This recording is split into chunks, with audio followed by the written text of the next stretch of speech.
news, actually news that I'm like super excited about. So after 27 years, so since the PlayStation 1 was released and launched in 1994, for the first time ever, it's been possible to actually play backup CDs on a PlayStation, a stock PlayStation, any model, without physically modifying or installing a mod chip on a PlayStation. Now, for me personally, like why I find this really interesting, I was actually looking at getting a PlayStation to play Symphony of the Night and a few other games. And I really didn't want to go down the route of the whole mod chip thing. And then also, a lot of the mod chips that people have installed on their PlayStations are a little bit dodgy and they don't work that well. So I was looking for a what in the community is generally called a soft mod, so a modification that's like something that's reversible. And I couldn't find one any at the time. And then this month, like a hack has been discovered and it's been labeled tonyhax, which will make sense in a few seconds. So an ability to play backup games without a mod chip. So I won't go into the crazy sort of technical depths of it, but essentially what was discovered, and it had been known for some time, that certain games, when they're accessing the memory card of the PlayStation, they don't have proper controls around the memory that's getting written in. So it will take whatever's in the memory card and won't do any checks on it. So are you doing executable code? Are you doing anything funny in there? So generally, like when you're hacking something, what you want to do is, because there's layers essentially of permission, like simplistically, if you want to think about it like that. So the best layer of permission is the bottom, which is like root access. You can do anything with the system. And generally, when you're talking about systems, you're living in the user space, which is like the highest level, which is very protected. You can't just run whatever code you want. You can't just manipulate the memory or do anything. So in general, hacks, what they're trying to do is they're trying to leverage, problems that people have introduced with the user code, and then try to leverage that further and further and get further down into the code. So essentially what they did here was, and it's quite clever, they wrote like specific code and like a payload into the memory card itself. And then through the character creator, so Tony Hawk 2 and 3, and there's a whole bunch of other games that do this, when it tries to draw the data for the character from the memory card, it actually has got code in it. And then the PlayStation just executes it because that's what the game says to do without checking. And the cool thing that they do is they do this crazy thing where they discovered that these actual CD drives, and it's the CD drive that's on every single PlayStation 1, so including the mini model that they released, that I am now hunting to buy. So with the mini model, with all the CD drives, you can send essentially like a machine code and assembly instruction to the drive itself and say, turn off copy protection. And then it would respond and it'll go, okay, cool. And then you can take the disk out and put in like any other burnt backup disk and play it. And this thing is really cool and I love it. And it was covered very, very well on Modern Vintage Gamer, MVG, a very cool YouTube channel. Australian, I believe. Yeah, he's Australian living in the States, I believe. Very, very cool channel. He covers a lot of stuff that I'm really into that I don't see a lot of other coverage. And yeah, like I legitimately were looking for two things.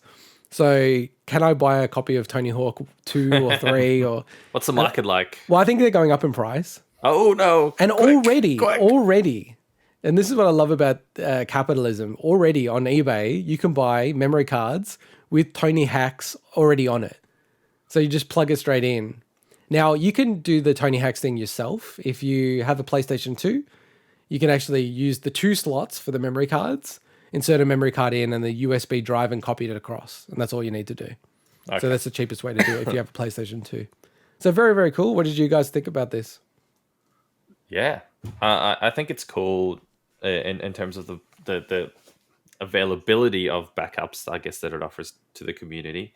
I just think it's cool from the perspective of someone discovering something like this. And it's triply cool. Well, I don't know if I'd call this cool, but you know how much I love Activision, that it was Activision that published the games that made this available.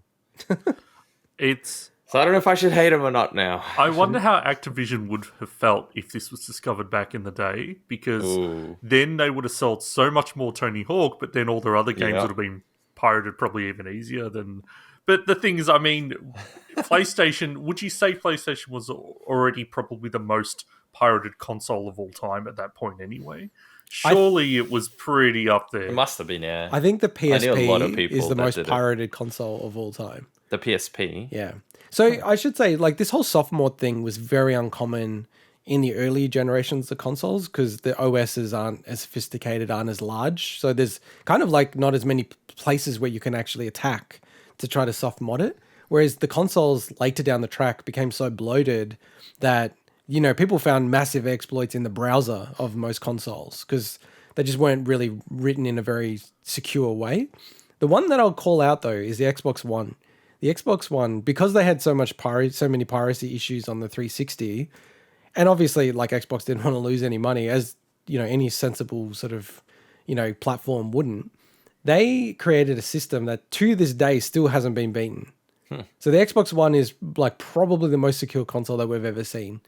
So still doesn't have a successful soft mod in the public knowledge, and kind of like at a point, you know, maybe a year or two from now, if it hasn't had one, feels like one of the least likely to have one. And part of the reason is, and I want to, you know, it's way too off topic, but the way that they treated the security, they treated it on every single level. So no matter what they're talking about, like any piece of hardware on the Xbox One was like all linked together. So you had to have like, it's like a build up of permissions that didn't have any exceptions.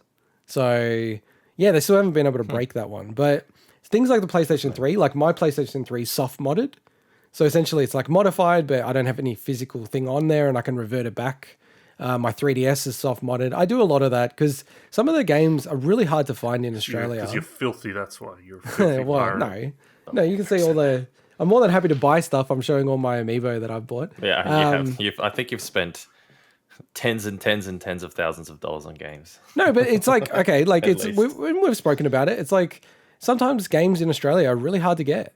Like very, very hard to get. Impossible, actually, yeah. And, you know, I don't want to wait or pay, you know, $100 for a game that really in America is selling for $10. Like that's just, I don't know. I just don't, or you can't even buy it in some cases.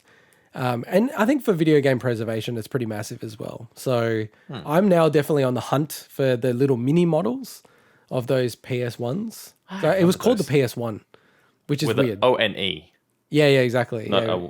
And we thought Xbox were the leader in the Xbox One bad naming convention. So you look at Sony there. So yeah, I'm actually looking to get one of those because I do want to do this and then play some of those. I really have an classic original PlayStation because it works on that as well, obviously. Oh yeah, you could try it. So I could try. I don't have a PS2 to get the memory card to load it though. Yeah, I'm looking at my PlayStation now, but it's already been modded. So fair enough. I've never modded a console ever. Wow. Yeah, I've never had a modded console. I've never had. Yeah, I mean, look, it's not that I've never played a copy of something. I'd have to go back to really, really old days for the last time that I really actually played a copied game. I've been legit the whole time. The challenge for me is like sometimes I like to play really weird stuff like translated games where they've only had stuff like fan that, you have translation. no choice. You got no choice over stuff like that. Well, I always have a choice. Don't play it until they officially release that's the choice. Right? You don't play it. That's the choice. So, but I'm more than comfortable to do those kind of things. So yeah, I'm really excited about this. Going back to your question though, Swinny, like I think the PlayStation 2 was more pirated than the PlayStation 1. And that's probably to the degree that it actually just was genuinely a bigger console. But it would have been pretty close though. Like, I remember, we've spoken about it on the podcast that we've had friends that were like in the pirating business and stuff like that. So, wow, it was quite common back in the day.